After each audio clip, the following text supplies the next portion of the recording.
We'll call the Blue Earth County Board meeting of May 16th to order. All stand for the Pledge of Allegiance.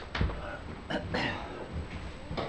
allegiance to the flag of the United States of America and to the republic for which it stands, one nation, under God, indivisible, with liberty and justice for all. We have the agenda review.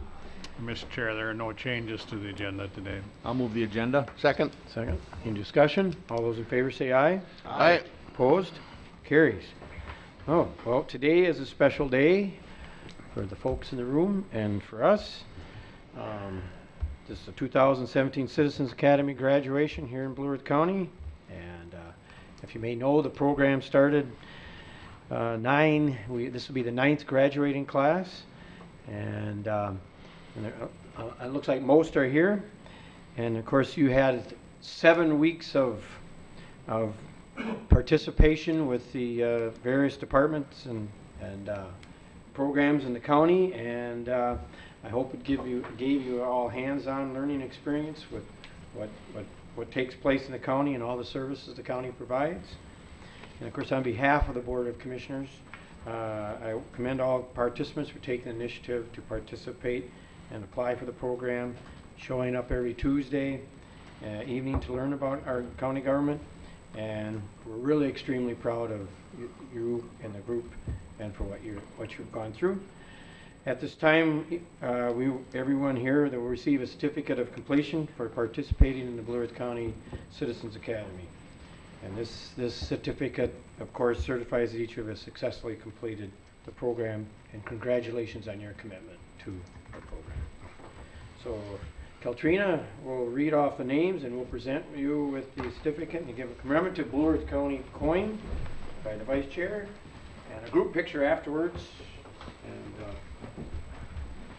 we'll begin in alphabetical order. Cherished for the rest of your life. Yeah. Okay, as commissioners get situated, thank you, Chair. Good morning, everyone. Congratulations on successful completion of the 2017 Citizens Academy. It was an honor to be part with you in this program and learn together. As I call your name, please come up to the podium to get your certificate. And then as you leave, please free to take a lapel pin, which is by the attendance sheet in a basket. And we can start.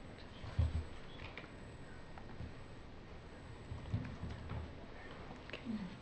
So. Choose a coin giver. Yeah. Tell me on the Vice Chair. Okay. Kari Fisher.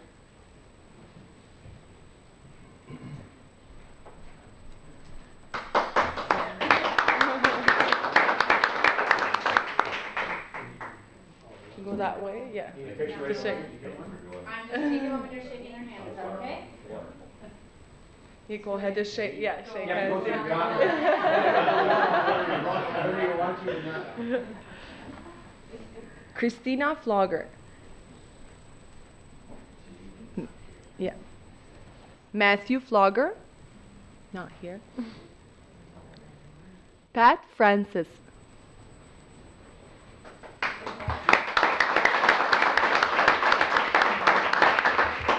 Pat was the first one here.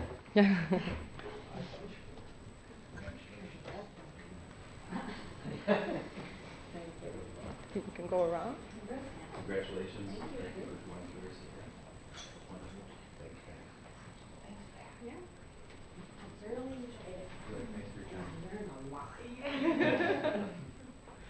Richard Grace.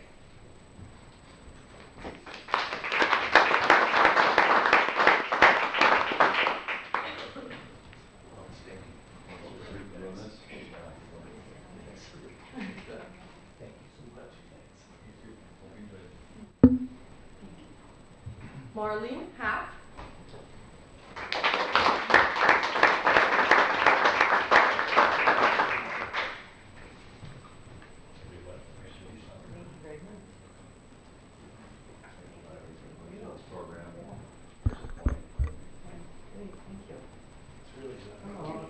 Well, it's not legal. But it's beautiful.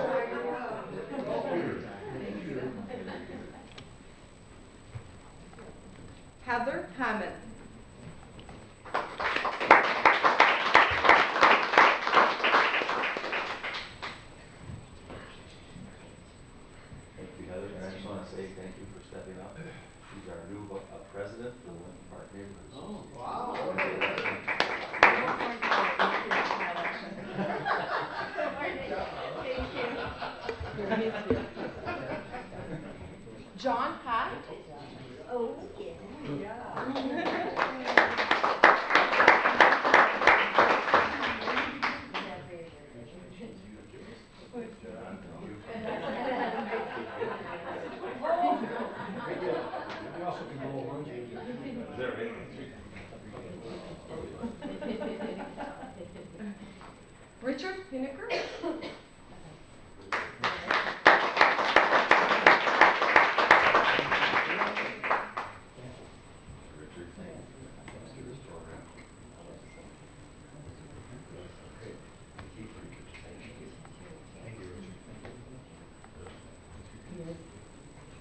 Thank you. Congratulations. Thank you. Erin Crop. Did I say that right?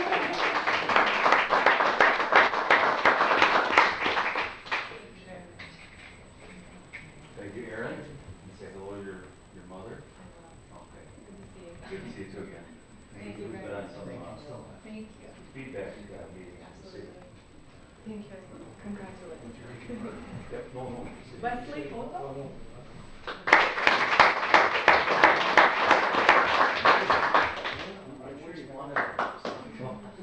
Oh, thank you. We're going to your office. Thank you all for your part of the program. Thank you. Richard Wright Rickus.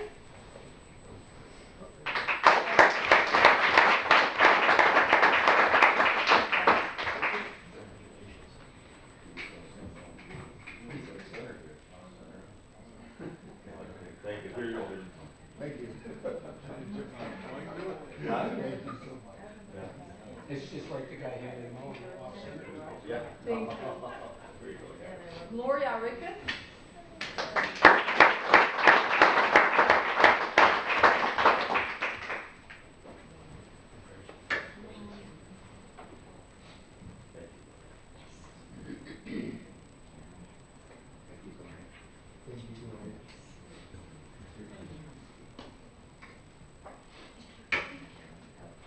Delia Simmons. She's not here. Jason Thicken. Don Wiskowski.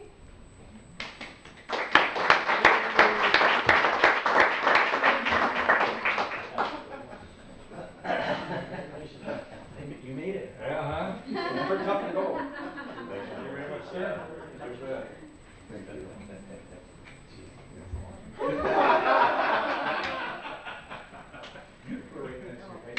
Yeah, I did. I had one. Yeah. Wait, did he get one of those from high school? I think he did. Complimentary. Rebecca Wiskowski. Play nice.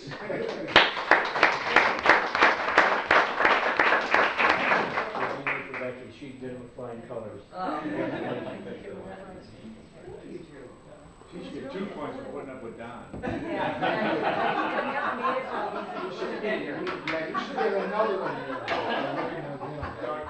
I hear that all the time. Thank you, Jonathan. Thank you. Really appreciate it. Donna Wula.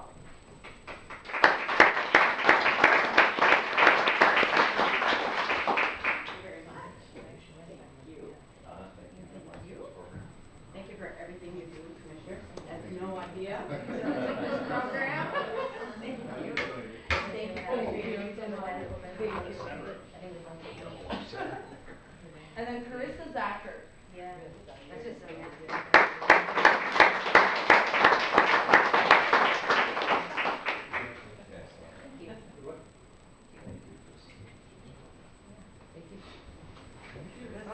Thank you so much.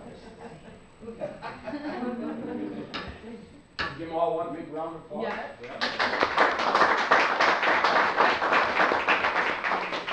Thank you. Should we gather for a picture? Yes. You want to do a group photo?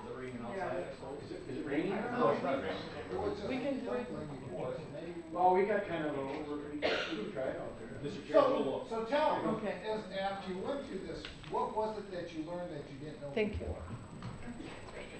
Yeah, one word. Anything that sticks out? One of the commissioners wears OB ties. It's not Drew's fault.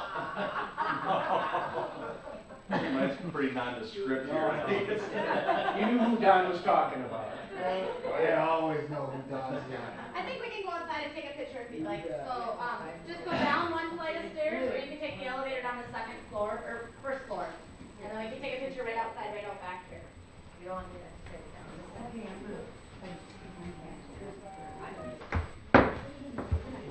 commence with our board meeting. Should we go right into our 9:15 there? I think that'd be best, Mr. Chair, get those folks on with their day. Okay. We'll call to order for the Blue Earth County Economic Development Authority meeting. Mr. Chair, we probably need to recess. As you say, we have to recess and then do that. I'll move to recess. the board. Second. Then moved to second. All in favor, say aye. Aye. Opposed, carries. Recessed, and then now we can call to order our Economic Development Authority meeting. I'll move and You want to move the agenda review? I will second it. Okay, it's been There are moved no and seconded. changes today. No changes to the agenda. All those in favor say aye. Aye. Opposed, carries. We got the minutes of January 3rd, 2017 attached. So moved. Been moved. Second. Second. Discussion, questions? All those in favor say aye. Aye. Opposed, carries. And now we have our Bridges Program application and resolution attached. Yes, we do. Good morning. Good Morning. morning. I'd like Morning, to introduce Eddie. you to Nancy Bokelman, who Nancy. is going to Hi, be Nancy. replacing me. Oh, Wow, So- Nancy, when will that happen?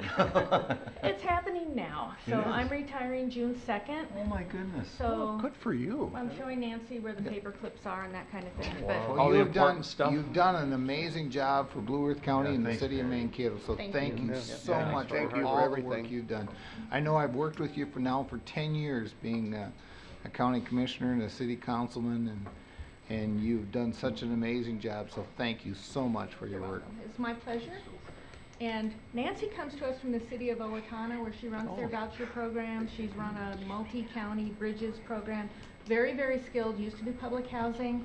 So she's gonna step in and take over just fine. Well, welcome. Good. Won't Welcome, know, welcome. okay. You won't, yeah, you won't notice. I mean, Well, I think some people in the office are gonna notice that you're gone, because you've built so many relationships in the community with people, and done a lot of that backroom work that's required for all those dollars that come in. You know what I mean? I'm sure that a lot of people there are gonna miss you. You know, that see you more often down in the city office there. Are you gonna have some sort of a little tea or anything? June 1st, 2 to 4, the city of Mankato. Okay. So I'll send the invitation to. Thank you. Great. okay. Thank you very Good. much. Thank you. Thanks, Patty. Sure. All right. We have the application for the Bridges program in the next 2 years. We're applying for 14 vouchers, and I didn't bring my glasses up, but it's for $146,580.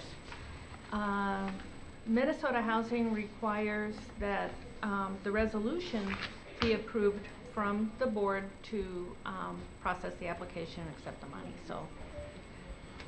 And I have a question about the program a little bit.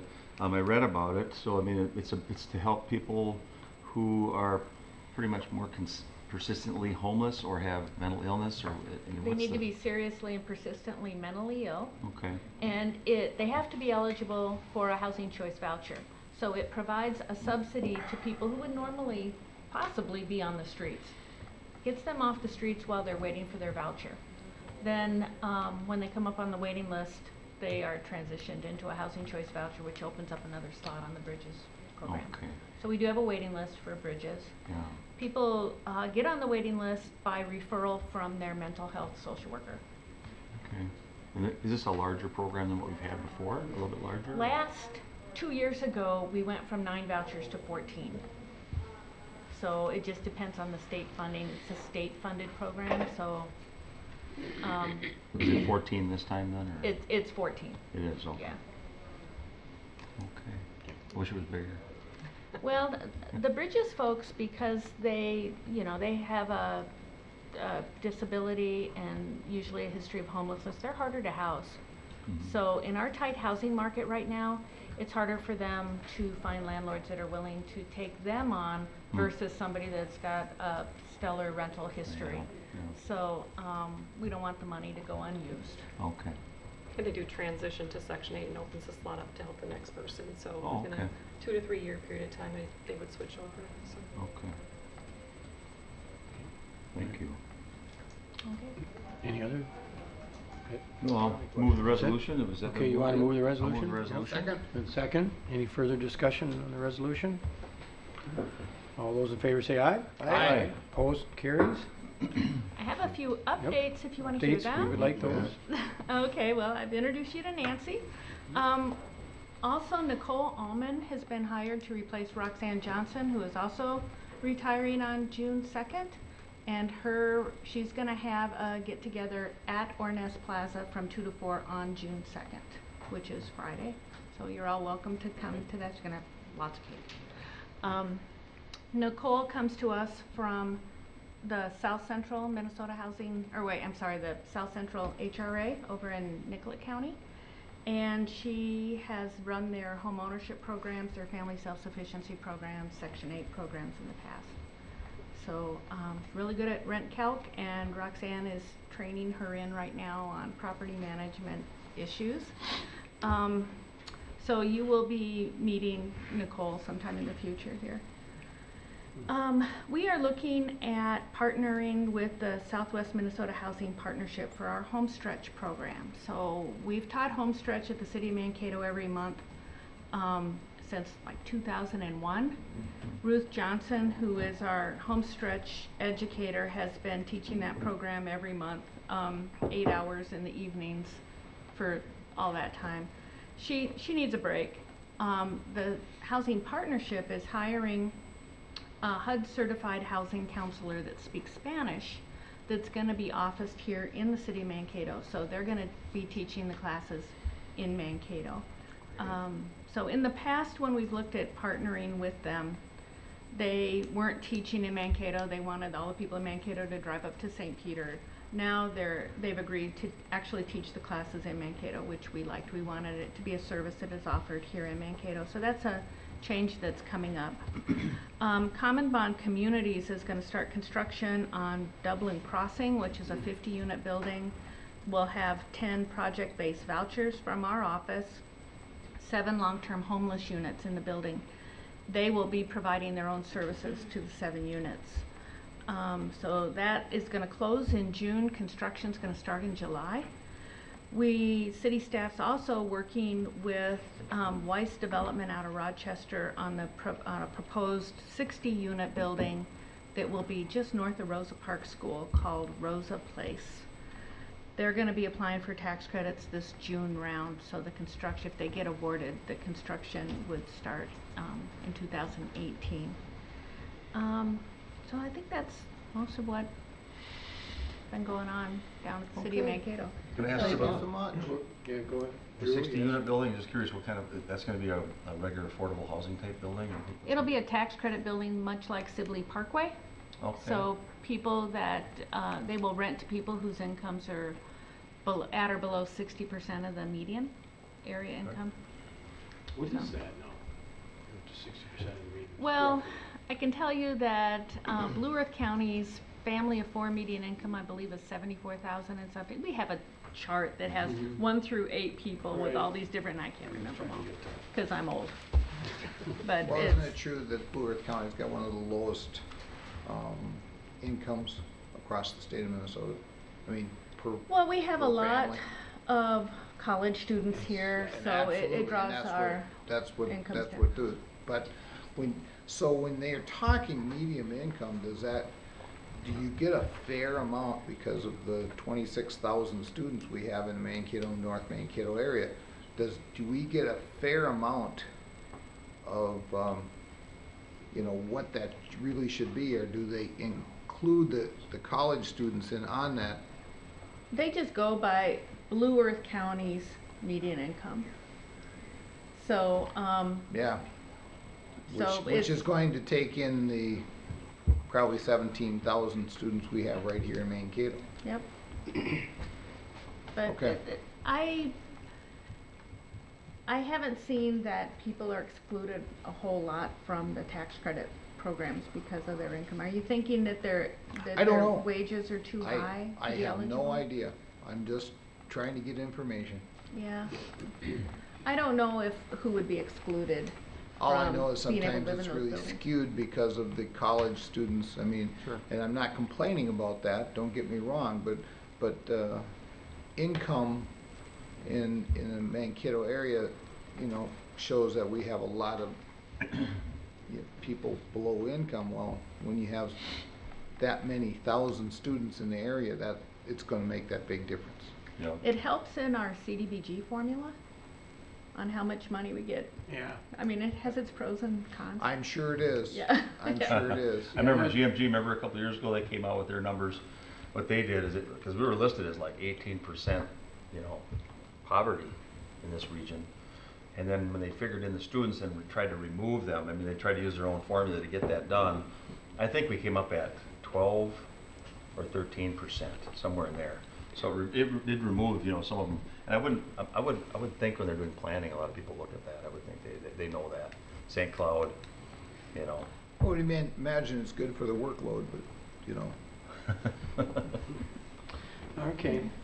Any other? But thank you very Yeah. much. I Thank you. appreciate You're your welcome. information, and thanks again for all you done for Mankato and Blue Earth County.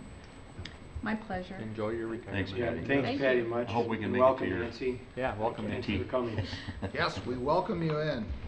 Thank you. Okay. You wanna go right into If drainage? there's no other business, I'll We gotta finish this. move to. Oh, yeah, we have to adjourn. I'll second that. It's been moved and seconded to adjourn. Any further discussion? All those in favor say aye. Aye. Opposed, carries. Meeting adjourned. And then we go back to, we don't have to have a Drainage. drainage. We can continue with drainage. We got Ryan. Morning, Ryan. Ryan, good morning, Ryan. Morning, right? Good. Good, good. Love our drainage. That's very kind of you. I've got two items this morning. One is just a repair report. It is located in Shelby Township, Section 24. There's a large blowout near Amboy. 25 to 35,000 is my estimate. It's a big one. It's 60 feet wide and 20 feet 60 deep. feet wide. Yeah. Pictures don't even do it justice. No. You mean the not- blowout is that big? Yeah. Yep. It's a 32-inch pipe. Well, you know, Oh my there's a lot of God. work that was just done out there. on that not that long Yeah, we just spent all kinds Yeah, of money the- 2-3 years ago. Bad thing is that company is gone. So. Oh. You're kidding. Oh, my. Because it went right through that wetland. And maybe There's a- that's Yeah, the reason- wetland drains into and this. maybe that's the reason that company is gone. Yeah, could be, could be. I'll move approval of the repair. Yeah. Moved. Second. Second. Any further discussion? I do. Okay. Yep. So the blowout, it's still where you have that marker, it looks like it's right in the wetland. Is it in the Nope, wetland? it's just to the north, actually, Just towards slightly to the State north. Highway 30. Okay. Is this Um, feeding the wetland or outlet?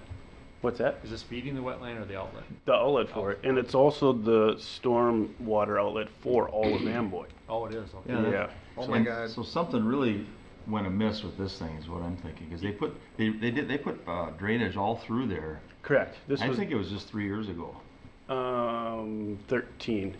Yep. Okay. Yeah, it was when we signed off Okay, on it. 4 years ago. Yep. Because I remember talking with Leo Getzried about this. So we're outside. 13. Yeah. He said 13 No, years. 2013. no. I meant. Oh, 2013. No, no, your name was on the Okay. resolution for getting Okay, that done. no, I thought And, you said 13 years, I Oh. know it I says meant 2013, okay. No, and it's a big deal because that whole area, I think, was the bottom of a lake at one time, right there. No, it's down Wasn't it? far, Is down that a little farther. farther? Down further. Jackson Lake is to the Okay. east more. Yep. Yep. I was just wondering if we're gonna ask for any other eyeballs to look at that whole thing because, a repair, it might take more than just a simple repair, I would think. Well, I believe the underlying factor was there's a drop intake structure that catches the water from this wetland that you can see in the picture. Yeah. And the design failed. It plugged with debris, and so the water ran around it. And it roared And everything. It found an easy path and went right through Wow. wherever it could get through the ground. And in 2 days it did this, because the pictures before my you can gosh. see I had water standing out there, and I was actually standing in the water. Wow. And then I came back 2 days later and voila. And then, now this is gonna cost twice as much as what's in their account there too for that. Yeah, yep, unfortunately, obviously there's some, I imagine we're still bonding for this, we haven't paid this off, I imagine, so we will have to assess for it, yes. Yeah. Yep. Yeah. So, yep, seems to be a reoccurring theme, Yep. Yeah. so. All right. Any further questions, discussion? All right, all those in favor of the motion to repair, say aye. Aye. Opposed? Carries. My second Yep. issue is thing to address is the memo for annual weed spraying on the open ditches. Kind of just a background on why we spray is it's part of the statutory maintenance that we're obligated to uphold. Just like repairs that we just discussed, weed and noxious brush and weeds, are part of that maintenance program. We have been working with the contractor, B&W, out of Iowa. They do a lot of county work. They handle 6+ counties in Minnesota. Very good people, professional. They've been in the business over 20 years. Good track history. I physically ride along with Don. Don is the owner of B&W. We inspect every single ditch that we plan on spraying for the year, so we kind of have a game plan. To give you a background on, I re-divided the county, so I created 3 zones. The westerly kind of makes like a backwards L shape. And the reason for that is A, to control costs, and B, to work with adjoining counties to cost share. And since they're there, why not do it at the same time? So he's solely responsible for what he chooses to spray, the timing of it, and the liability. We have no liability whatsoever. This year we're scheduling 16, possibly a couple more, but as of now we have 16 ditch systems. A grand total of a little over $100,000 is the cost. But they're individually bid, so each ditch is its own. It's not a total of 100,000. You know, the low one was $1,000. The highest was right at 15, and those are just estimates. We used him last year, and his estimates are actually quite high. He'll come back considerably lower. It's just time and material. So pretty straightforward. Very trustworthy gentleman. They're using ground rigs, no more helicopters. Way too much liability. I have a background in ag, and Yeah, I can tell you some horror stories. Real well, did it? Yeah, it's too much liability. Yeah. Okay. So, but I would move to approve. Second? Move to second. Any discussion? So, do we have, I mean, at this time, you hear so much issue with bees, Yep. and I imagine using a ground unit is gonna be a lot better for that instead of like a helicopter sprays. But we have, there's a lot of big issues across the county and across the state of Minnesota for, that our bees are declining, and a lot of it's being done because of the spraying for insects and stuff like that, and killing off of some weeds and stuff that they use.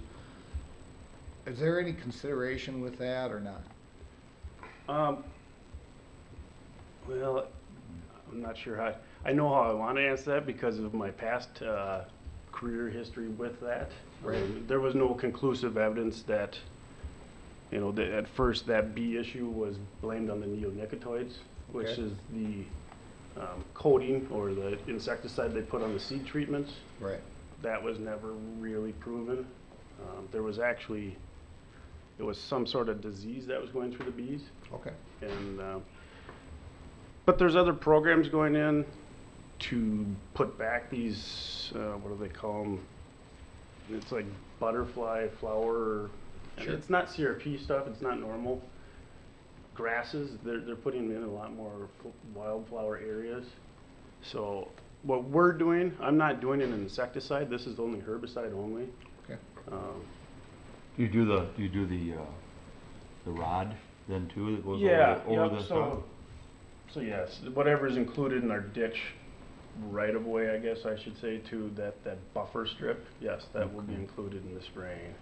And there's different products. If we're going to be spraying over the ditch bank, we have to use aquatically labeled products. Okay. So, Thank you very much. But- I mean, that's. sorry I didn't answer your bee No, question very actually, well, but for I mine, mean- it was information only. I mean, I'm, you know, we're not the experts up here. We expect you and the folks, the staff, to be the experts, so that's why we ask the questions. And I could talk all day about bees and I bet- insecticides if you're especially looking with your for a nap. background but- in ag and stuff, and you probably could teach me a few things, but thank you very much. That'd be good, appreciate and, yeah, along with our, all our right-of-way ditches, all Yeah, it's gonna become, Iowa has programs for, wildflowers and all that. yeah, as we do now. I wrote about it in my blog that Bowser is actually Yeah. putting up a whole bunch more money now for bringing back some of that, so. Thank you. We'll see. Yep, I think we can pursue it, Yep. All right, any further discussion? Okay, all those in favor?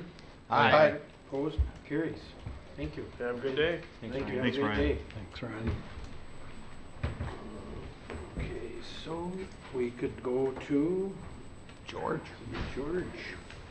George Environmental Service, Aaron and Chris. George and Come on Company. up. Bring your cohorts with you. Morning. What's that?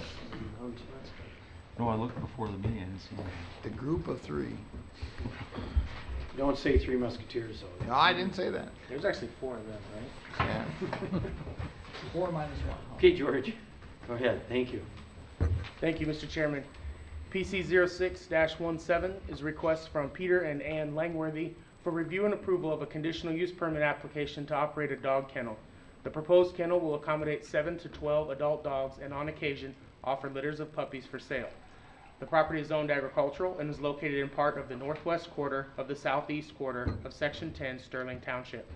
Mr. Stubbs presented the staff report. The applicant was present and had no additional comment. There was no public comment. Excuse me. Staff was asked if the bluff line had been taken into consideration. Staff advised the commission that the bluff line had been reviewed and the proposal meets all setback requirements. Following the discussion, the Planning Commission voted unanimously to forward to the County Board a recommendation of approval of the request as outlined by staff, and the board action is the resolution. Okay. So we have to call for public comment. Go back to the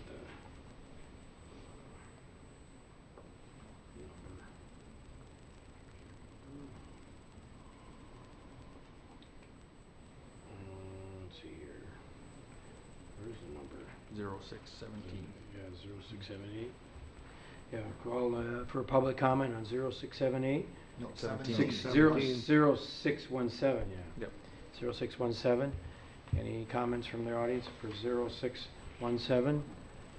Again, this for the third time. Any comments from the public? We have one?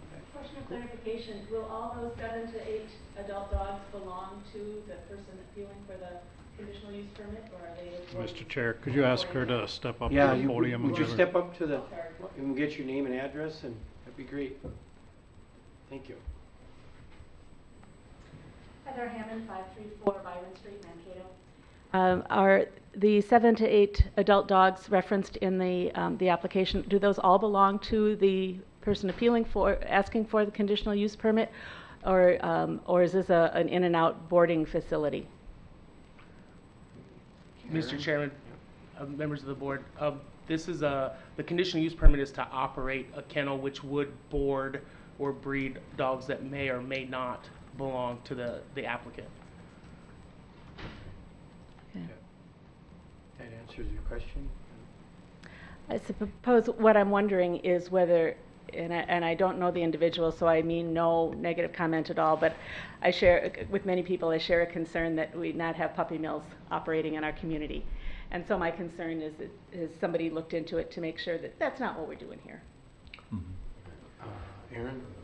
Again, Mr. Chairman, I've met with the applicant several times throughout this process, and it's the purpose of the business is not a puppy mill, if you will. It's just to give the folks in the rural community another option for boarding their dogs if they're leaving town or something. We did speak about possibly later on offering some service where they may train them. I don't think his sole purpose was to sell puppies. That's why it says on occasion. Mm-hmm. Okay, that's very helpful. Thank you for the clarification. Well, thank you. Thanks for your question. Yep, thank you. Any other comments from the audience here? Okay, hearing none, we'll bring it back to the board for consideration. Move approval.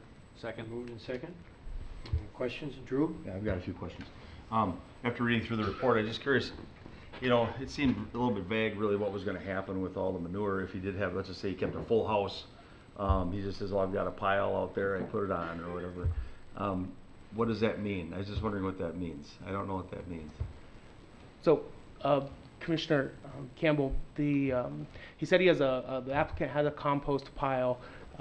Our regulations for a kennel aren't very specific as to what he has to do with it. Right. And so I don't know if the applicant is here this morning. He may be able to clarify that for you a little bit. Would you like to step up, please? Yes, please come forward and state your name and address. And Peter Langworthy, 12318 555th Lane, Mapleton. And I do have an active compost site. I also have a dumpster available through my other business that we can certainly get rid of waste, just like anybody walking their dog would throw theirs right in their garbage. So Yeah, so you can throw away waste in a dumpster and it's okay with your hauler. And then the reason I'm asking is if the compost site, which is wherever it might be, I don't know if it's next to the bluff edge or if it's like where it's a water runoff concern, because we've got real problems with E. coli in our water system. If you test most of our streams and rivers that are coming off of a lot of our ravines out in the country, there's extremely high E. coli in them. And so that's why I'm asking you. I just want to know where the piles might be located. If it's going to be where there's a runoff area, I would be cautious, or I'd like to have the planning and zoning folks know where that's going to be, just so we know. That's Okay. all for safety for other Sure. people downstream. Yep, and I can certainly do it all through the disposal, through the dumpster and stuff Well, as I well. think compost works good too, but it just matter where you Right. put it. Yeah, just so it doesn't have, And- water running through it. Commissioner Campbell, that's something that we could address during the construction permit phase Okay. of this. There is a excuse me, a proposed building that would require a construction permit, and so when we work that site plan out, that's something that we'll make sure we address. Okay. And then I just had a question when I went through it, because the whole thing talks about operating. So this is strictly a permit for operations and doesn't relate to construction. Correct. Even though there's a diagram of the proposal that you have in there. It's just mainly to let them know that we're gonna give you a permit to operate. Obviously, you've got a plan, and he still has to apply for construction of the building and of the facility where there'll be cement runways for the dogs and all that kind of stuff. Yes, sir. Somehow through the county. Yep, that's all handled through the construction permitting process. Okay. One more comment I have is I was just reading through, when I read through it, like if you look at page 72, on the resolution, at the bottom it says, whereas the county board on the 16th day of August 2017 held a public hearing regarding the request. That's a typo, sir. It must be. I don't have the resolution in front of me, but I can promise you it was a error. So that could be cleaned up to reflect whenever the public meeting was held? Correct. Okay, I'd like to ask for that, then, that amendment in the resolution. Yes, sir. If that's okay? Yep. Okay. Yep. Okay. I'd like to thank you for doing this, because being a dog owner myself and knowing the need to have a place to have a kennel, and I'm sure out in the rural areas people really need to have a place. So thanks for taking this on. I really appreciate it. Thank you. Any other comments, questions? Okay. Resolution before the board. All those in favor say aye. Aye. Opposed? Carries. Okay. Next, Aaron. PC 07-17 is a request from Daniel Huso and Holtmeyer Construction. It is a request for a review and approval of a conditional use permit to operate an aggregate mining operation of approximately 3 acres. The proposal is to mine an available aggregate and transport it to a nearby mine for processing. The duration of the project is approximately 3 months. The project is located in part of the west half of the southwest quarter of Section 12 Rapidan Township. The property is zoned conservation and also includes a small portion of Shoreland Overlay District of the Maple River. Mr. Leary presented the staff report. The applicant was present and had no additional comment. There was no public comment. The township was represented and had no additional comment. Staff was asked if further consideration had been given to the response provided by the DNR. Staff responded that the DNR comments had been reviewed. The county well specialist reviewed the proposal and had no concern with the potential impact of the project on the neighboring wells. The county wetlands specialist reviewed the proposal and had no concerns of impact on neighboring wetlands due to the shallow depth of the excavation, the short duration, and that it will be filled in with clean fill and returned to agricultural land upon completion. And to the knowledge of staff, the movement of the Maple River has not been an issue in the area of the proposed excavation area. Following the discussion, the Planning Commission voted unanimously to forward to the County Board a recommendation of approval of the amendment as outlined by staff. Mr. Chairman, I received an email from Commissioner Campbell. It was regarding the hours of operation. The applicant's mining plan did include hours of operation of 7 a.m. to 9 p.m. Monday through Friday. And Mr. Campbell, or Commissioner Campbell, did indicate that the nearby mine has hours of operation of 7 a.m. to 7 p.m. and then 7 a.m. on Saturday to noon on Saturday, and all with a 1-hour quiet time warm-up period. And I responded to Commissioner Campbell, unfortunately too late, and he did not receive this, and he can surely comment on this. It could possibly be offered as a friendly amendment to the resolution. We can certainly do that.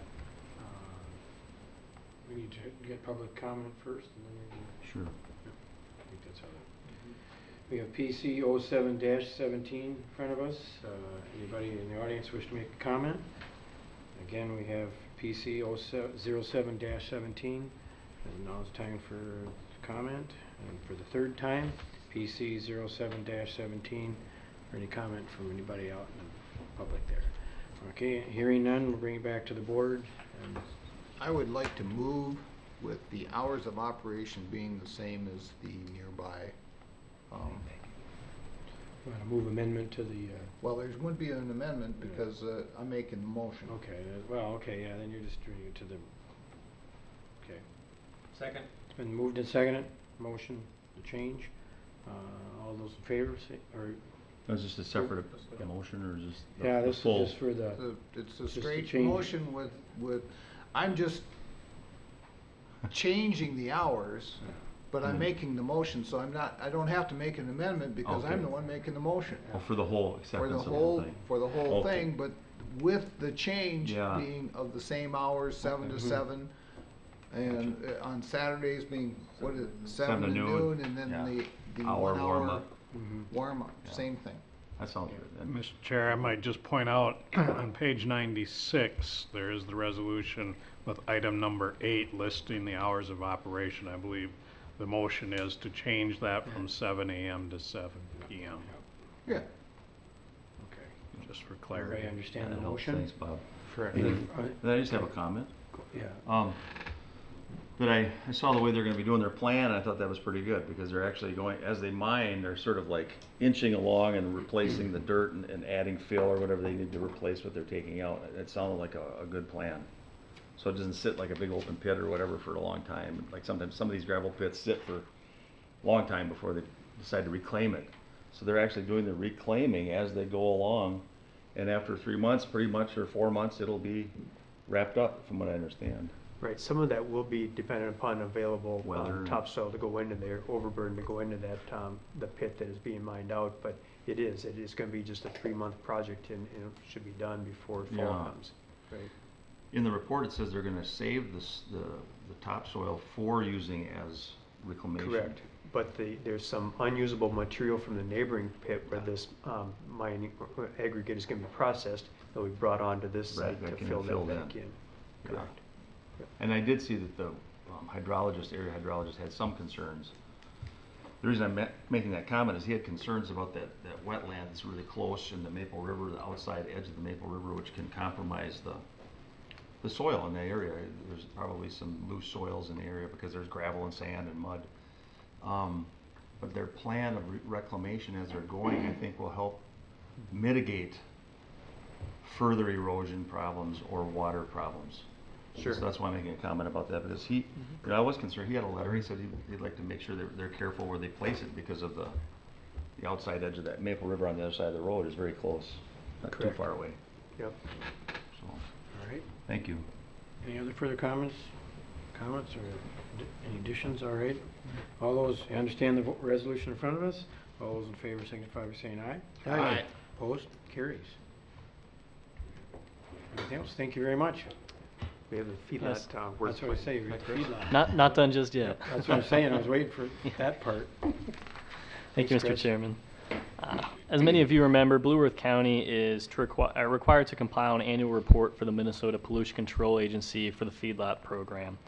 This report shows a number of factors that help determine that the county is meeting minimum program requirements, in this case for the year 2016, excuse me, as well as many areas that where we would exceed and be required or be eligible for performance credits. The attached report features the results of the MPCA record-keeping reporting software that reflects the inspections that I entered into the MPCA permitting program, which is called Tempo. I will point out that the inspections in this report do not reflect every inspection that I conducted this year. Rather, it shows the sites that are required to be that were inspected that are determined to be funding eligible by the delegation agreement for the MPCA. So there are a number of factors that go into that, whether a site is required to maintain a PCA registration number. The performance credits Blue Earth County will receive is not a set number every year. It's based on a total pot that is divided between all delegated counties in the state. I also want to mention that Blue Earth County inspected and confirmed the proper abandonment of 4 manure storage pits on 3 separate sites in 2016. These inspections and the abandonment often require multiple inspections by the county and is often met by significant objection by the property owner. Blue Earth County attempted to document these abandonments as environmental upgrades in this report, the MPCA report, but was told there was no performance credits issued for these sites. And even though the abandonment is required by delegation agreement and statute, like I said, there was no place where those would be recorded on here. But those were done. We do think those are important and encourage you to allow us to continue working with those in the future. And then the board action for this report is a signature by the chair of the board. Thank you, Mr. Chairman. Thank you, Chris. I would move the authorization of the chair signing this document. Second. Move second. Discussion? Questions?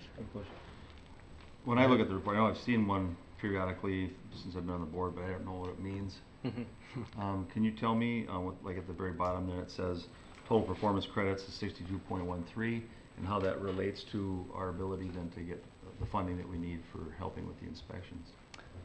Yeah, Commissioner Campbell. Kind of one of the main factors that really goes into it is on page 1, line 9, is the total non-NPDS, STS feedlots inspected required to be registered. So if you take that 49 number and compare it to the 363 number on line 5 just above, Blue Earth County is required to inspect 7% of all registered sites in any given year. Which ends up at 26, 27, I believe is how it winds up. So we see that. That's one of the things they look at here, as well as a number of other factors, and that's where the performance credits come from. So like I said, from this report, there's a number of factors that they look at for these performance credits, but there's also the minimum program requirements that they review and make sure that we are meeting correctly. So the 62.13 is kind of the total, that's the performance credits number. So that's, the performance credits are a reimbursement of work that we've already done from the feedlot program for the previous year. So if you compare that 63 then to the total number above, which is 363, it's obviously above 7%. It's more like 15 or 16. Yeah, the 62.13 doesn't necessarily reflect to the 363 number for the total sites. That more reflects of, it's actually kind of a number of extra additional hours for their credits.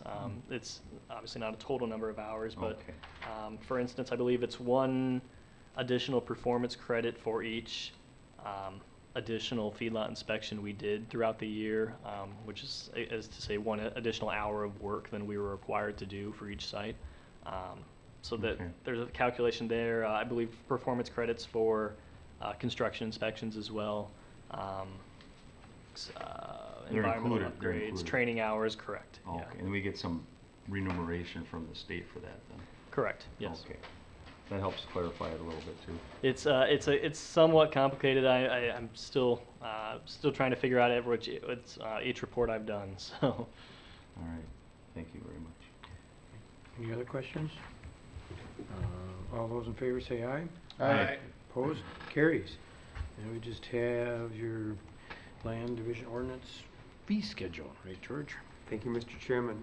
On April 8th, or April 18th, 2017, the County Board approved an ordinance amending the subdivision chapter of Blue Earth County. The chapter, now known as the Land Division Chapter, included 3 classifications of land divisions: major subdivisions, simple land splits, and administrative land splits. Major subdivision plats will include property splits that have historically required the formal platting process and generally are more complicated than the majority of the applications presented to the Planning Commission and County Board. Simple land splits include common divisions of property and some divisions that historically have required a formal plat review. Administrative land splits also include common land divisions and a few more complications, and some that also historically required formal plat review. Each land division will include a review or a level of review from planning and zoning and environmental health staff. Staff time will include review of setbacks, residential development density, buildable lot area, wetlands, septic systems, wells, and other items specific to each property. In addition, it is likely most of the simple land splits and administrative land splits will require 1 or more documents to be recorded with the County Land Records Department. There is currently no fee schedule for these new classifications of land divisions. Based on the time to review applications for each of the classifications, staff is recommending the attached fee schedule. I'm recommending approval of these fees listed below at the May 16, 2017 Board of Commissioners meeting. If approved, these fees will be effective May 20th, 2017. Okay. Move to approve. Moved. There's a second? Second. Moved second. Discussion? Drew? I was just curious how you came up with the dollar amounts. Well, I'm sure this is a little complex, but like what was it before maybe? What was it before when they had to do a full-blown subdivision application? How much was that maybe? Start there. Let's start with that one. Yeah. So the final plat of major subdivisions here is, or final and preliminary plats each are at recommended at $500. Today they're at $300 each. What will be left that will have to go through the formal platting process will be the much more complicated subdivision plats.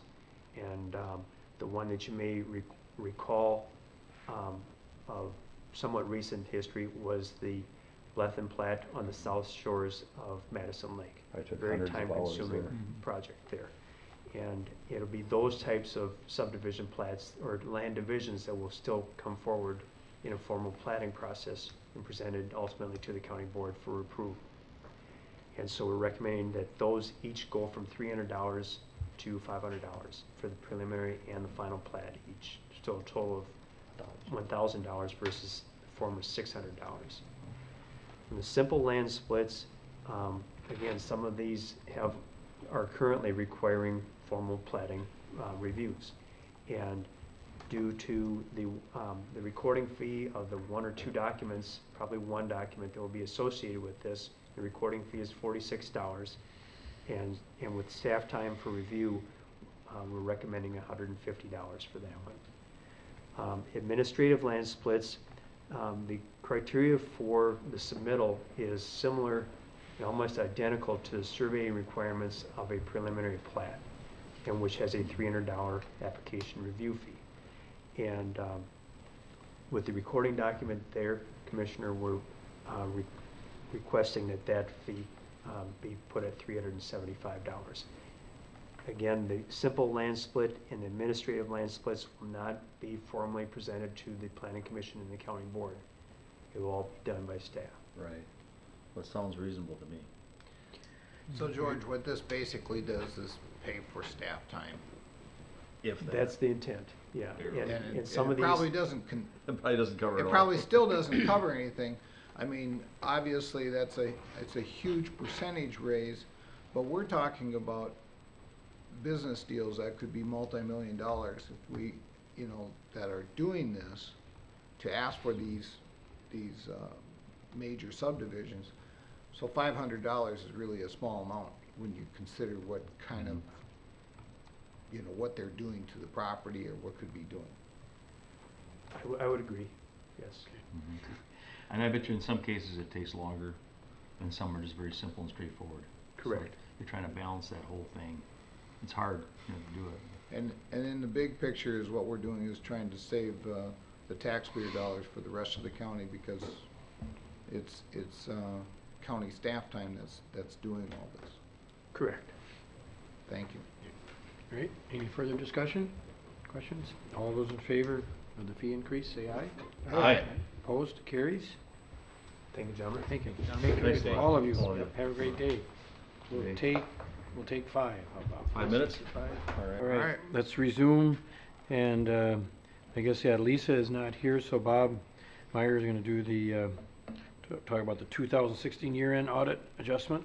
and Mr. exit- Chair and Commissioners, it's item number 13 in your packet. The state auditors have completed the 2016 audit, and so we have a number of action items that we're requesting of the board today. There'll actually be 4 motions needed.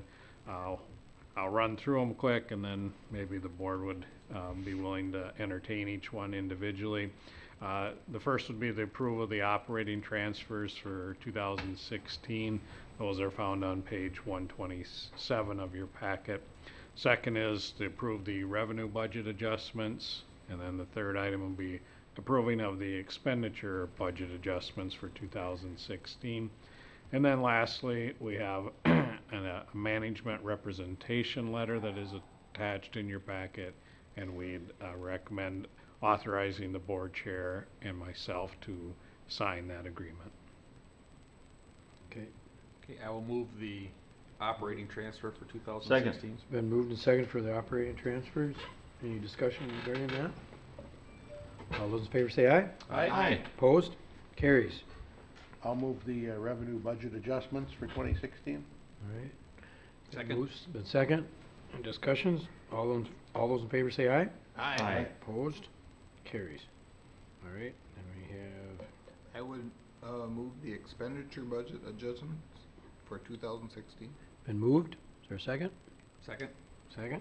All those in favor, or any discussion, questions? All those in favor, say aye. Aye. Opposed? Carries. I would move the chair signs the letter. Second. Moved and second on signing the letter. Or any discussion? All those in favor say aye. Aye. Opposed? Carries. That would conclude everything here, I guess. Okay. All right. Are we ready for Mr. Phil in Human Services? Morning, Just- Phil. Good morning, Phil. It's Hey, just Phil. you today, huh? It's you, just me. I Just you. had a couple of canceled outs. Jay, I think, is in the field. I'm sure he would want me to send his regards to each of you. And then Darren is- Walker was going to come, and he had a scheduling conflict as well. Okay.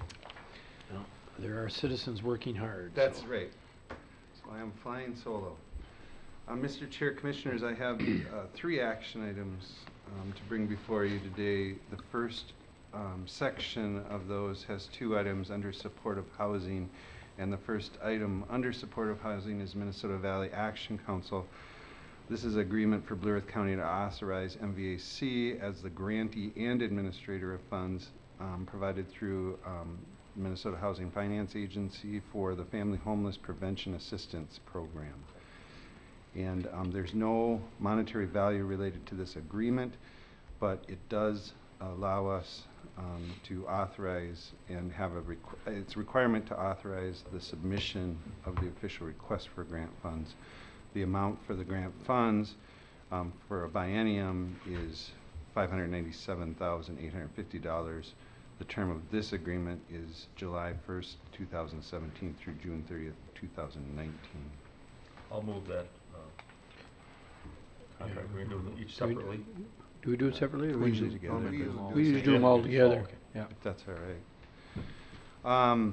And let's see, the second one also under supportive housing, Hearth Connections provider contract. Hearth Connections, as you're familiar, provides a contract back to us as the provider of supportive housing services at Blue Earth County for an 8-county regional area. Those are listed in your packet. The contract will allow for the continuation of these services, referred to as the Long-Term Homeless Supportive Services Fund. The amount of the 2017 provider contract is $444,353, and that represents a 6.3% decrease from the previous year.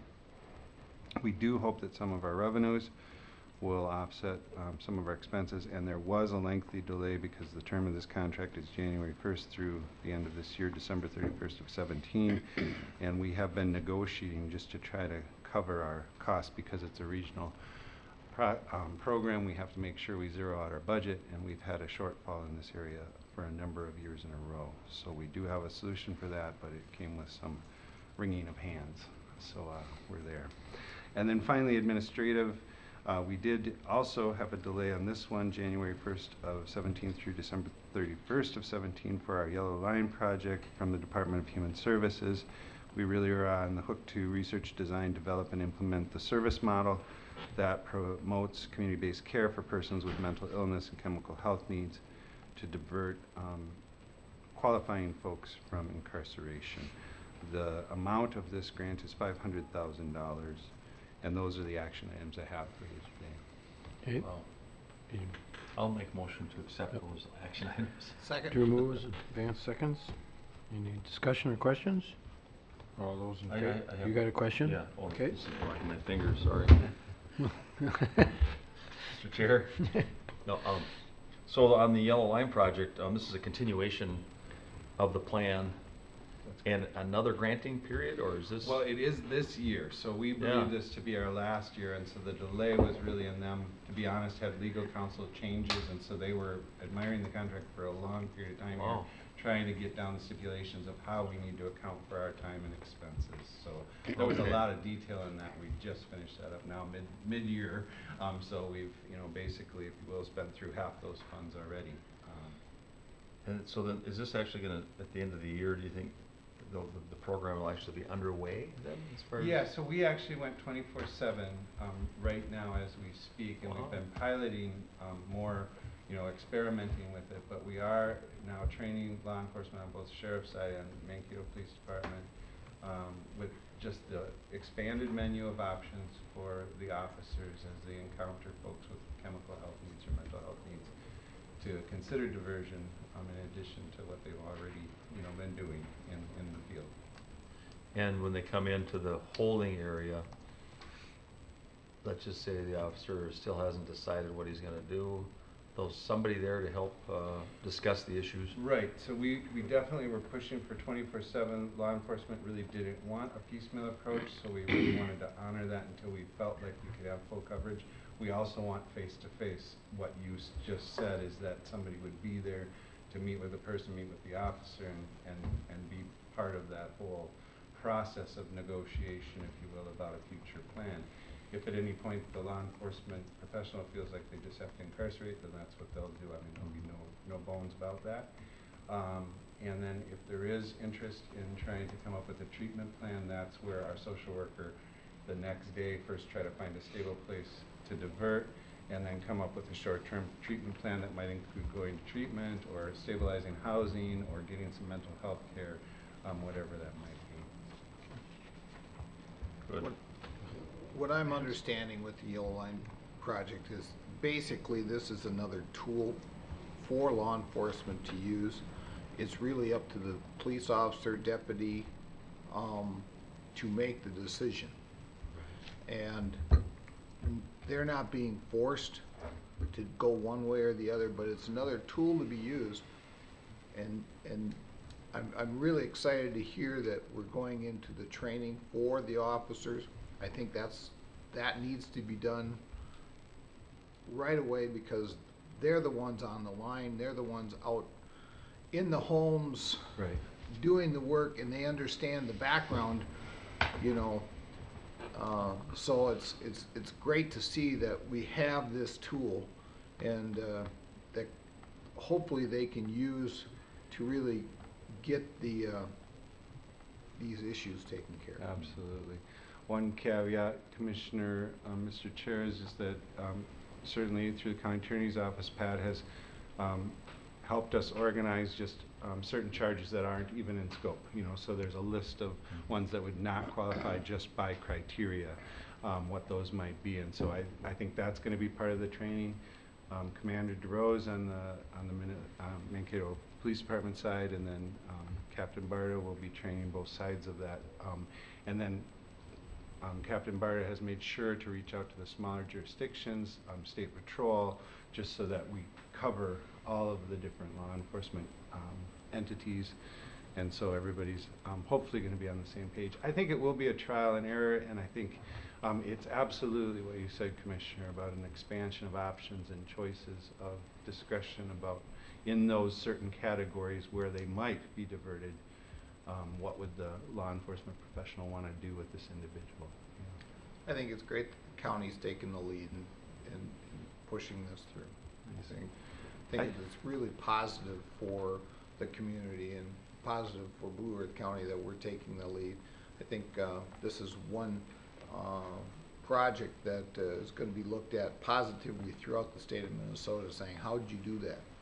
And I commend you, I commend the other departments for putting this together. Thank you. Thank you, Commissioner, and all of your support across the whole board. We've certainly depended on that because, as you all know, it gets to be thin ice at times where you're just not sure which way the road's going to go. I should make the board aware, Mr. Chair, that Angie and I are going to go present on Thursday to Yes, the you are. AMC Futures Committee, and so we're going up to cities and talking to that group just about what we're up to representing. And I'll hear from you some more. That sounds I'm good. part of that future. So.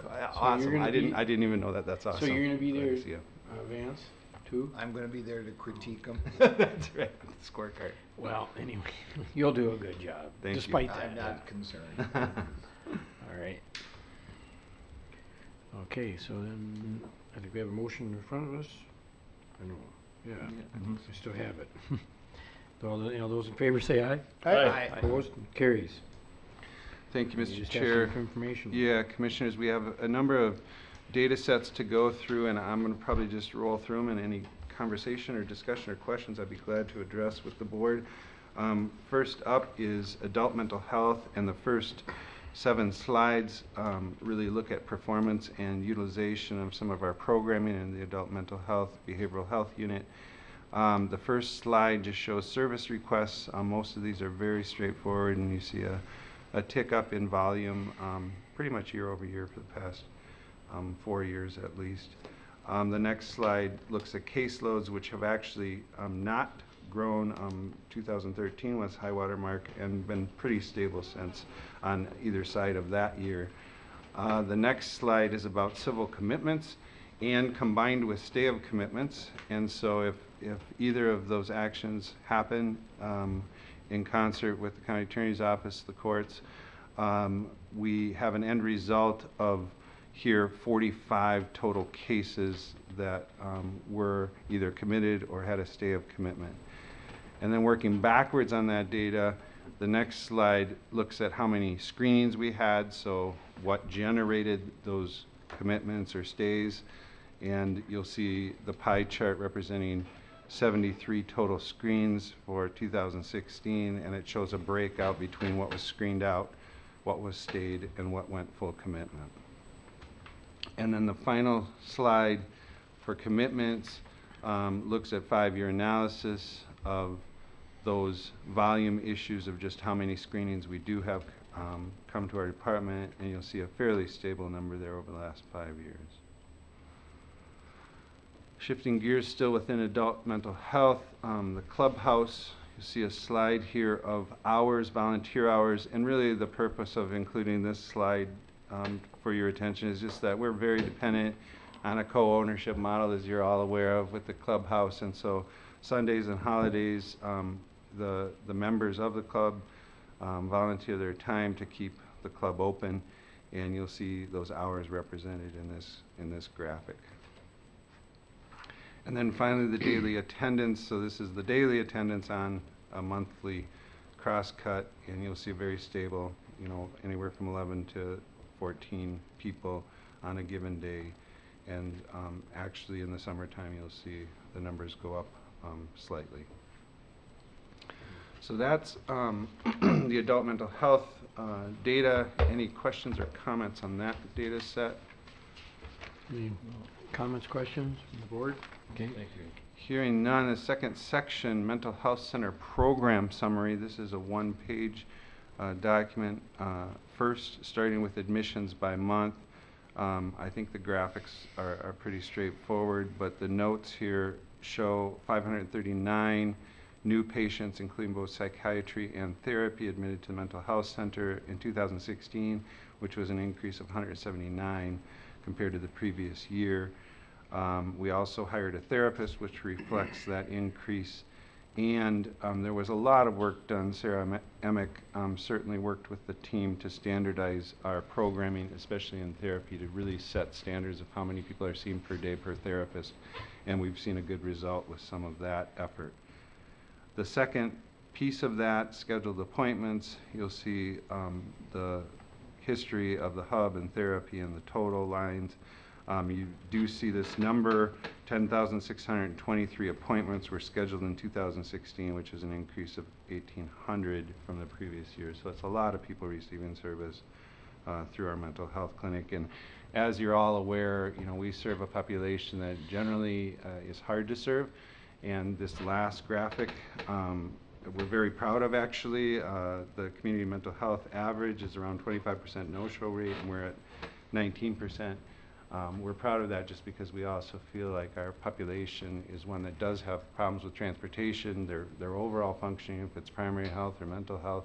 So getting into appointments can sometimes be problematic. I think as a therapist, I think this reflects a good rapport between the professional and the person that they're coming in for their appointments, which is really critical as we go forward. And the final slide, children's mental health. And you'll see just a couple of highlights here. Again, all of the information is straightforward. Down on the bottom, the 2014, 15, and 16 caseload count, you'll see a steady climb. You'll see our average caseload per worker is also very high. The next line says Minnesota DHS target caseload. That is in statute that they want us to be at 15, and we're approaching double that amount. So I'm very nervous, been talking to Bob about that. I think we are going to talk to the board about this too, just because there's no quick fix. We can hire new staff and it won't solve the problem right away. So it's kind of what trajectory and trend line are we on? What's our theory around dealing with the need in our community? And the board has been obviously very supportive of our resources, and so we appreciate that very much, but we still have a real push here as far as volume management. And then the final one, just to highlight their total children's mental health service requests. You'll see that number has climbed year over year, all 3 years, 125 last year, which is a high for us. The very last piece, this is important for me to look at just because I really don't want to have kids in our care sent to out-of-home placement. It's a passion of mine. 98% of our caseload is not in care, which is very important to me. It's amazing what even that 2% does to our budget and how expensive that is and how hard that is to manage and how hard sometimes it is once a child's in care to get them back out of care and get them transitioned back into the community. Very difficult process. So even though that looks really good, it's one that we watch very closely. So that's the information I had for you today, Mr. Chair and Commissioners. Okay. Thank you, Phil. Any questions from the board? I have a question. Just curious about, on the appointments and things like that.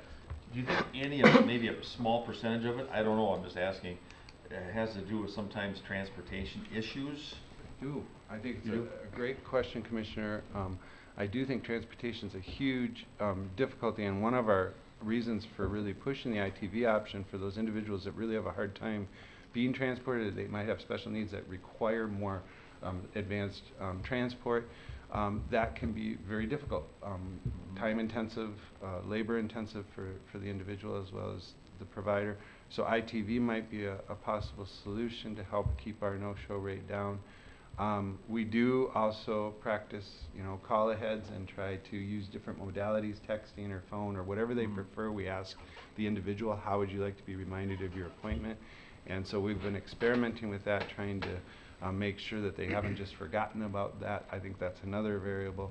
And then, like I said, their overall functioning. Sometimes people, which is always hard, they're just having a hard time, and because of that, they don't come to their appointment, which can be a downward spiral of what our mission really is. So we try to stay in touch with them, or even try to go out and visit in their place just to see that things are okay, if that happens. Okay, I'm just curious. I know that we've been working on the Tri-County Transportation Initiative. Definitely. And, maybe it'll have a mild impact on some of these folks if there's if they live a little more rurally and they got to get in here. Yes. You know, I don't know. And Commissioner, as you know, our mental health center really does serve the whole region, so I think your point is well taken, and I think the improvements and the hope for more options in transportation, I think, can only help this issue, and especially from out of our exact immediate region in Mankato. Our mission is really for this whole region to serve some of that need. So I think transportation is a direct hit for sure. Thank you. All right, thank you, Phil. Any other questions? Thank you all. Thank you. Good report, Phil. Good report. It lacks a little without your compatriot, but that's. I'll tell Jay that he was well missed. He was missed. Thank you. Thanks. We did get the report though, mailed to us. Good, yeah. And we have the human service task, or what do you call it? Advisory. Yes. Right, the minutes. Was sent to us, Jesse sent it to us. Right. So I was made aware that sometimes our cycling of when we meet and when you get the report, sometimes it doesn't sync up well, so we're gonna watch that a little closer. Last round, I think you didn't have the notes that we had, and we had met, but just the day before, so they didn't get issued, but we can send those to Jesse electronically, make sure you all have those. So, thank you very much. Sounds good. Thank you. All right, I guess we want to go back to administration with the commissioner. I suppose you guys want to do your reports right away? Sure. I Whatever suppose. works. Let's start, we'll start with the one that takes the longest time. Will? No, just kidding. Thank you. Just kidding. I'm ready and willing to go. On the second, after the board meeting, we all attended the Employee Years of Service Recognition event. I thought that was well done thing, and it was encouraging to see all the longtime employees we had there. Of course, on the third was department heads. On the fourth, we had SWCD, and then the land use planning meeting in Lake Crystal that evening. Good to hear everybody's input. We had a good discussion that night on that topic. Then on the 8th, I, along with 6 people from the Lake Crystal Towers in Lake Crystal, took our first true bus trip from Lake Crystal to Mankato. And exciting. Yeah. True transit? True transit, yes. No mishaps at all. Yep. We this was kind of a test run. Yeah. And we left at 12:30, returned at 3:30, and it was well received. There were six participants, along with me, made 7, and we looked at how do we handle the folks in wheelchairs and stuff like that, and we chose these folks because they had been very encouraging, very supportive of this program, and we sought out their input. So it was it worked. So great. where'd you go?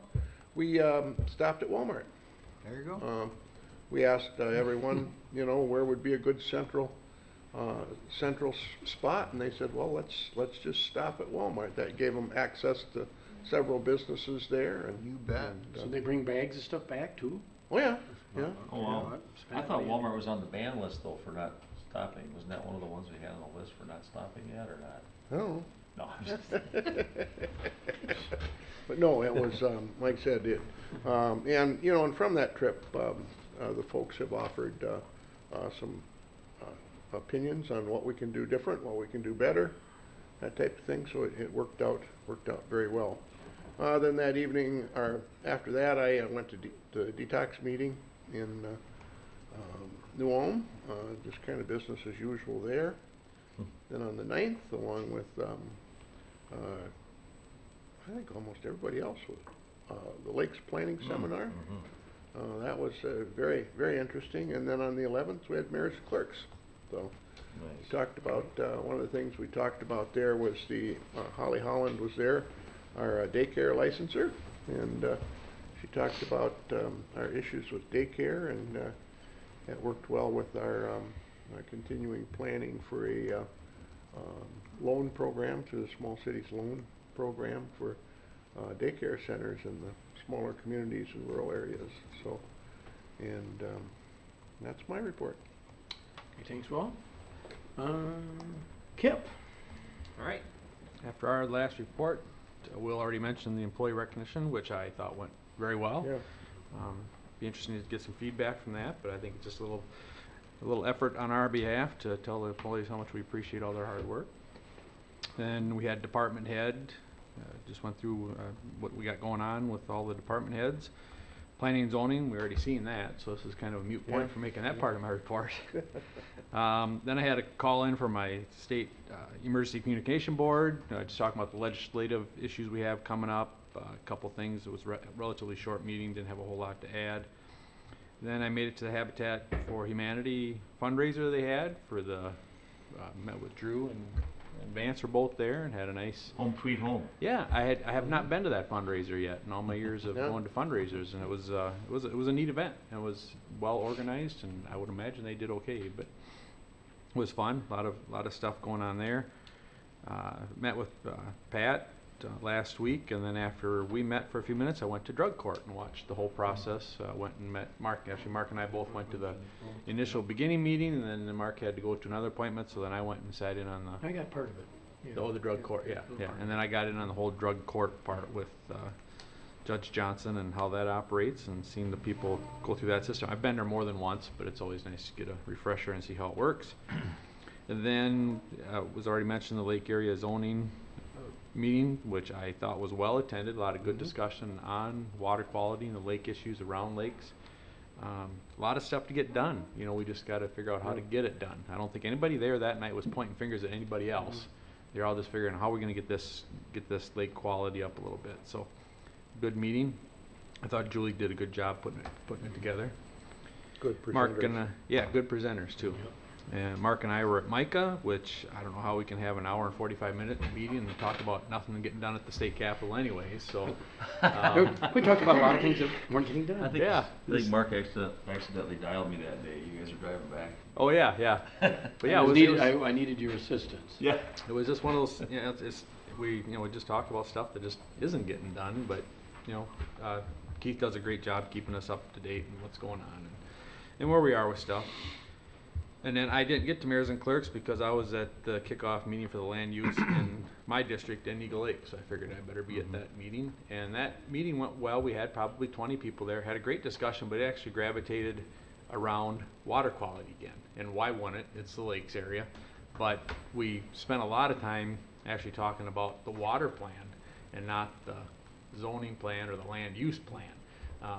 But Stephanie did a good job trying to reel people back and talk more about, you know, what do you want to see with the uses of the land. So then they had the little exercise where they put what they think should be protected and whatnot on the maps, and they're putting all that stuff together. So, but it was a good turnout, good mix of people. You know, when you think about that though, they're also looking at what the people value. Exactly. And so your land use planning could beef up something that might impact water. Who knows? You know what I mean? And you're right. Yep. And Julie was there, and we had a lot of discussion about you know, when people develop even one small parcel or one piece of land. You know, should we? You know, and then the discussion goes. You know, it's the land use plan, but because of the land use, where are we going to put things to keep the water quality good? So it does all tie together. But we were really it was a good meeting. Amazing. It went till about 8:30 or 8:45. Wow, amazing. So that's my report, Mr. Chair. Thank you, Kip. Drew. Sure. Since our last meeting on May 2nd, and we had a wonderful luncheon at Charlie's Restaurant. And of course we had that afternoon, the Employees Years of Service Recognition event. That was wonderful. And a lot of people with a lot of longevity working for the county. department heads Wednesday, the 3rd, and then I had a committee meeting with the Community Ed and Rec.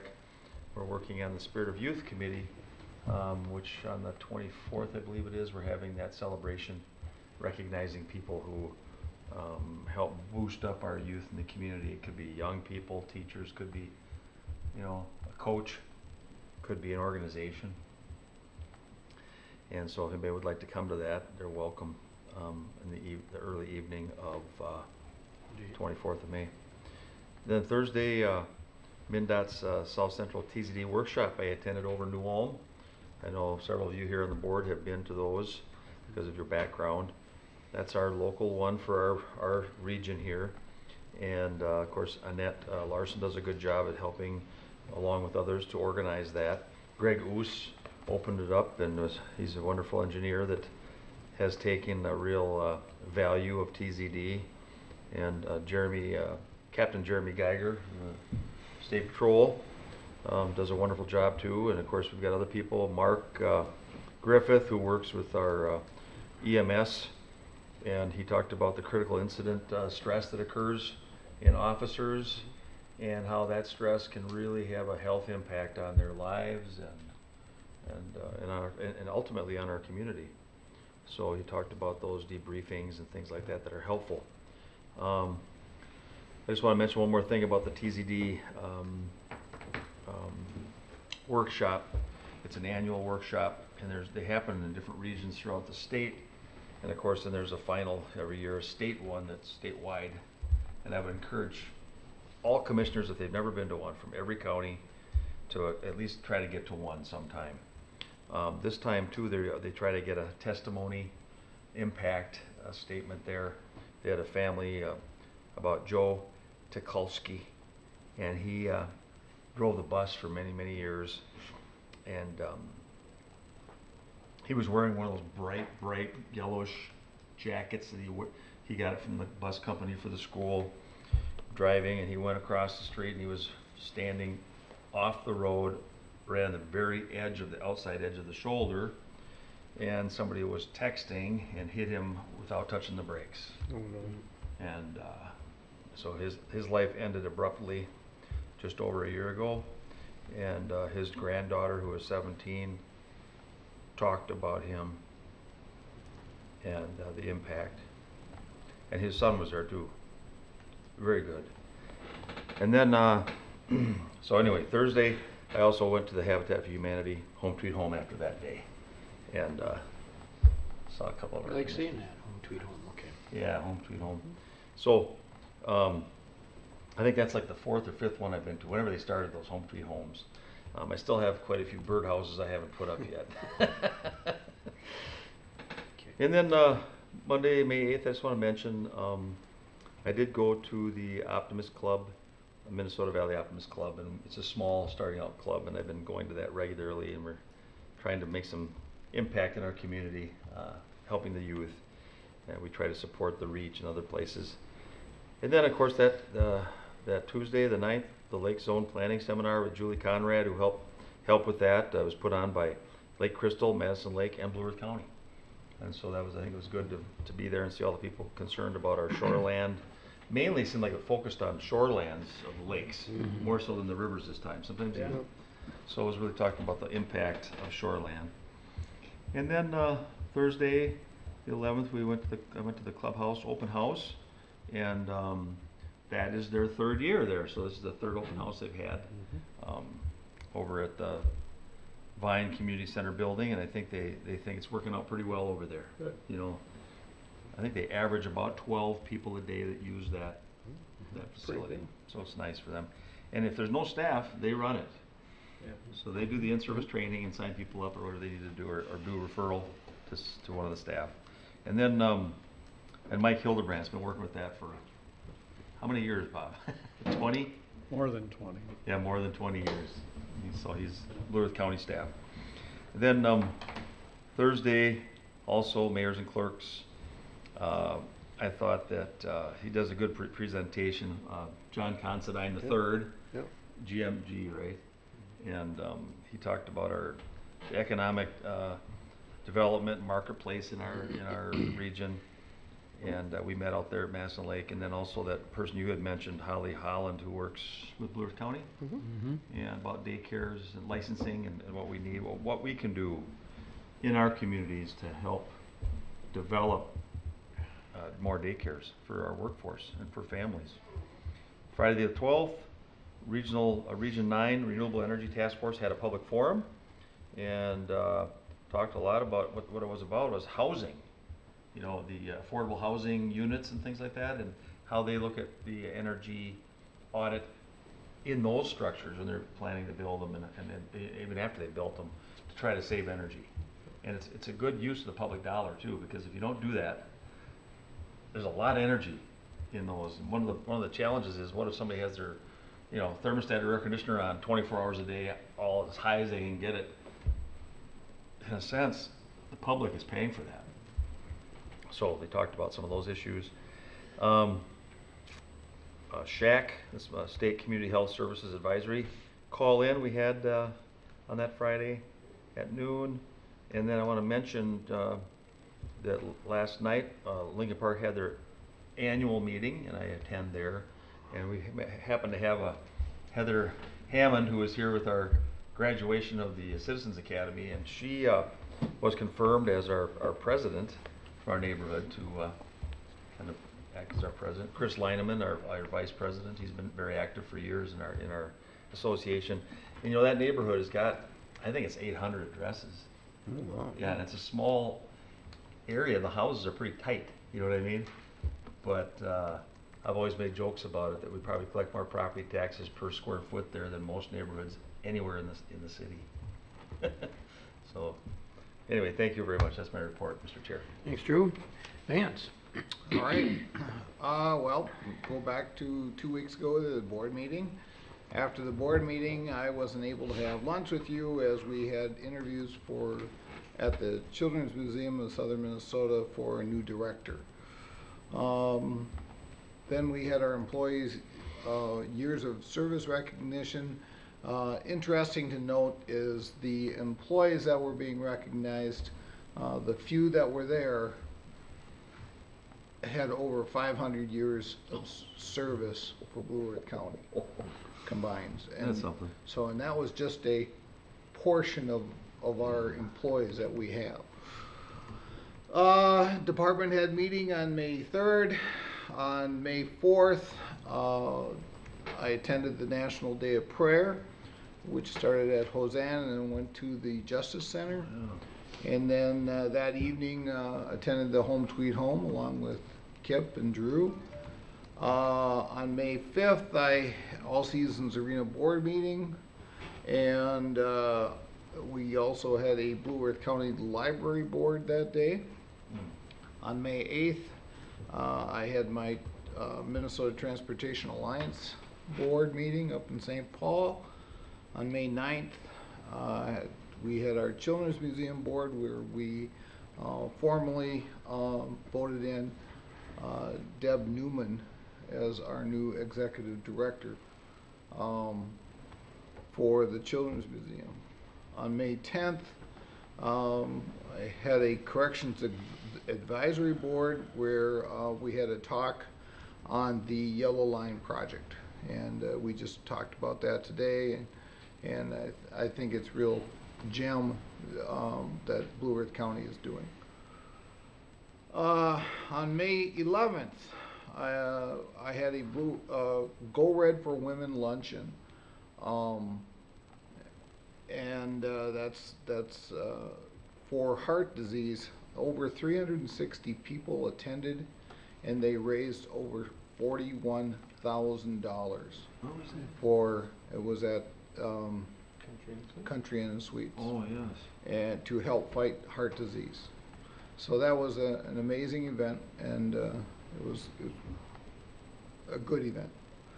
I then attended the Second Step open house over here at Vine, and then mayors and clerks that evening, and that's been talked about. And on May 12th, I had a NACO Transportation Steering Committee call-in, and then the weekend my wife and I camped out at Bray Park. Wonderful. And that's a, Bray and Daly are diamonds in the rough. I tell you, we have, we're blessed to have parks like we have in Blue Earth County. And that's the end of mine. Thank you, Vince. Well, everybody mostly was said. Of course, we have like employee recognition and department heads, and Kip and I at Micah, of course, mayors and clerks. And then, of course, on the 6th of May, we had the Partners for Affordable Housing did have our Hats, Horses, and Hope event in conjunction with the Canterbury Downs, or not Canterbury, Kentucky Downs, Kentucky Derby, Canterbury Downs. There was not a horse there from Kentucky Derby was, of course, May 6th of that. It was an interesting event, a new event. Lots of different people there that never seen a lot of other fundraisers. So, and it went off well for the first year. And then, let's see, and had, of course, we had mayors and clerks and the lake area zoning, and I think that, yeah, pretty well. Yes, and we are initiating search for a new director for Partners for Affordable Housing. Deb was excellent. Deb did a good job. We went to a higher level, and I guess more. We wish her the best, and that's typical. That's one of those. Yeah, our loss is your gain for the committee, definitely. But well, we're moving forward with looking for a new director. So that concludes my report, and so we'll bring it back to administrative services. I guess we have the minutes to approve. I'll move the minutes, Mr. Chair. Second. Been moved in second. Discussion. All those in favor say aye. Aye. Opposed? Carries. Okay, and then we have then the bills to pay. I'll move the bills. Second. Moves. Been second for the bills. Any questions? Now's your chance to stump the administrator, you know. I've just got You could one sing then now if you clarification. wanted to sing Yeah. the Jeopardy song. Just curious about it again here, the Alliance get 'em Health started. Services in the first week there. They're right next to each other. There's two of them. One's for more of a mental health, one's for health, and then 18,873, and then one for 8,317. Wondering if that's typical amounts or. Actually, the 18,000 is part of the hub in the Human Services Department. So it's staffing within the hub, and then the 8,000 is staffing throughout kind of the mental health unit and income maintenance. So Alliance Health is providing payrolling service for some of our contracted staff. That's what it is. Okay, so it's actually semi-internal, actually, some of it. Yes. Staffing. Any other questions? Is that all you got there, Drew? Yeah. You're kidding. No. Only one I had is the second week, and it's not a large amount, but it's just caught my eye. It got Dakota Mart, and it's gasoline, diesel, and fuels. I didn't. Do we have a Dakota Mart here in Mankato, or? Bet it was a transport or something that got low on gas. Yeah, it was just that $253 worth. I didn't know if that was a combination of trips or what, or because one gas tank doesn't take $250. Depending how big a vehicle you're running. Right. Week here. I think I won.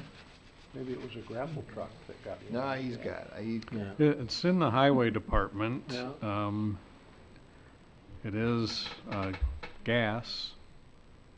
I figured it was gas. I just didn't know what.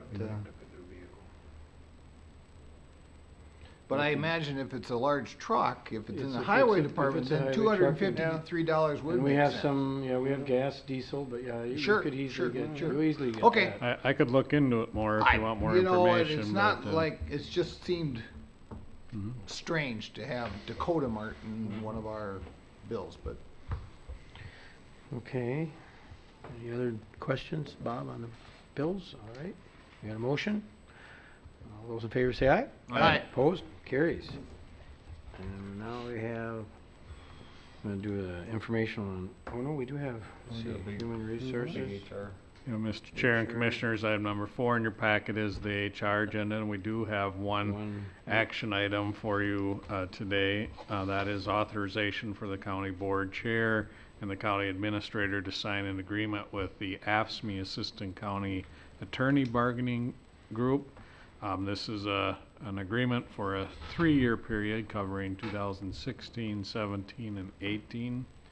The general wage adjustments included in the agreement are consistent with other bargaining units that we have agreements with. The wage adjustments are 2.5% in 2016, 2.5% in 2017, and a 2% increase in 2018.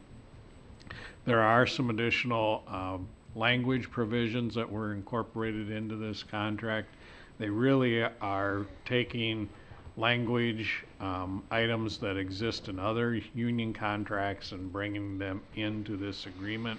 When we first established a contract with this bargaining group, a lot of that language referenced our employee handbook, and the union requested that we kind of go to a more traditional language. So for the most part, the benefits received as a part of those language items are unchanged, but the contract has expanded with that language included. And so bringing it here today for your consideration. I'll make a motion for approval. Second. Moved and second. Any further discussion? Questions? Question? Yes, Drew. Just have a comment. Mhm. So this is for 3 different years, starting 16. back in 16? 16, 17, 18. That's correct. Okay, and then when will you start up again for 19 and 20? Probably next year. Well, Just curious. with this particular group or in Yeah. general? No, this particular group. Well, we would probably try and get back to the table towards the end of 2018, I would that late. imagine.